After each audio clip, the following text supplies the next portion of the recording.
പിന്നെന്താ വരാനെന്തോ താമസിച്ചത്? അത് ലേറ്റ് ആയോണ്ട് എന്റെ തമ്മിലെ കോമഡി അടിച്ചോണ്ട് വന്നിരിക്കുവോ? എന്താണ് ഇത്? പിന്നെ നിങ്ങൾ ഇത്രയും പേരുള്ളൂ, ബാക്കിയുള്ളവരൊക്കെ എന്ത് ചെയ്യും? ബാക്കിയുള്ളവർ ഒരുപാട് ദൂരെ നിന്ന് കടന്നു വന്നതല്ലയോ, അവർക്ക് വിശന്നു, അവര് സദ്യ കഴിക്കാൻ കയറി. അപ്പൊ നിങ്ങളെന്താ കയറാഞ്ഞ്? ഞാൻ കയറാത്ത വേറെ ഒന്നുമില്ല, കയറിയപ്പോൾ സീറ്റ് കിട്ടിയില്ല, ഇറങ്ങി പോരുന്നതാ. അയ്യോ, വലിയ കാര്യമായി പോയി. ഇല്ല പിന്നെ നിങ്ങളിങ്ങനെ നോക്കി വെക്കാതെ അനുഗ്രഹം വാങ്ങി. ഓ ഷെടാ പൊന്നന്റെ പൊന്നളിയാ, നീ പറഞ്ഞോണ്ടാണ് നമ്മൾ ഓർത്തത്. എല്ലാ കാര്യത്തിലും നമ്മൾ ഇങ്ങനെ കുറച്ച് കാര്യങ്ങൾ കൂടി അറിയാം. ഇപ്പൊ മോനിക്കൊന്ന് മോൻ എന്നെ നിന്റെ അമ്മാവനാണ് ഞാൻ, നല്ലതായിട്ടൊന്ന് അനുഗ്രഹിച്ച്. എന്തൊരു കാണിക്കണത്? നിങ്ങളെന്തിനാ അനുഗ്രഹം വാങ്ങണത്? നിങ്ങളെ അനുഗ്രഹം അവരല്ലേ മേടിക്കേണ്ടത്? എന്റെ അനുഗ്രഹം ഇവരാണ്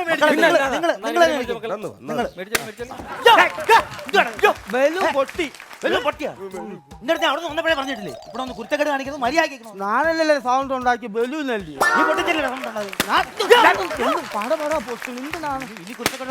വീണ്ടും പൊട്ടി അടിച്ചാൻ പൊട്ടിക്കളയാ. പോടാ നിന്നെക്കാട്ടെ എത്ര വയസ്സ് മുമ്പാടാ ഇങ്ങനെ അങ്ങനെ മൂത്തരുടെ മുഖത്തോക്കി വിളിക്കുന്നത്? ഇല്ല, മൂത്തരെ ബഹുമാനിക്കാൻ പഠിക്കണം. അവരെ നമ്മൾ ബഹുമാനിക്കണം, ഒരുപാട് ബഹുമാനിക്കണം. ഇനി മേലാൽ മോനിങ്ങനെ ചീത്ത വിളിക്കരുത് കേട്ടാ. ഇല്ല ഇല്ല ഇനി വിളിക്കത്തില്ല കേട്ടോ. ഇതോ പുതിയ പെണ്ണിന്റെ ആങ്ങളെയാ. പുതിയ പെണ്ണിന്റെ ആങ്ങളെയാ? അയ്യോ, ബെസ്റ്റ് ബോംബാൻ കൊണ്ടുപോയേക്കണം. ഞാന് കൊഞ്ചിച്ച് വളർത്തിയതാ കേട്ടോ. എവന്റെ കൊഞ്ചലിച്ചിരങ്ങ് കൂടിപ്പോയി. ഇച്ചിരി കൂടിപ്പോയി. അത് പോട്ടെ, വരെ കാര്യങ്ങൾ സംസാരിക്കാം. ഞാൻ പറയാൻ വന്ന വേറെ ഒന്നുമല്ല, തന്തയില്ലാത്ത പെണ്ണാണ്. അതല്ല ഞാൻ ഉദ്ദേശിച്ചത്, തന്തയില്ലാതെ വളർന്നു വന്നൊരു കുട്ടിയാണ്. അപ്പൊ അവരെ നോക്കാൻ ആരും ഇല്ലായിരുന്നു, ഞാനാ നോക്കി വളർത്തിയത്. അപ്പൊ നിങ്ങളുടെ കയ്യിലോട്ട് അങ്ങ് ഏൽപ്പിക്കുകയാണ്, വേറെ ആരും ഇല്ല. എല്ലാം നിങ്ങൾ മോളെ പോലെ നോക്കി നടത്തി.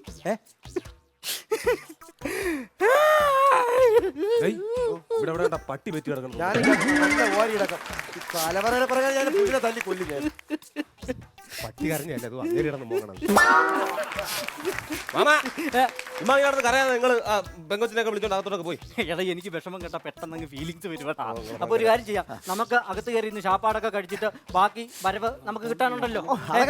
സംസാരിക്കാം, ശ്രീധനത്തോക അതിനെ പറ്റിയൊക്കെ നമുക്ക് സംസാരിക്കാം കേട്ടോ. അകത്തിന് സംസാരിക്കാന്ന്. അപ്പൊ കയറി വാ.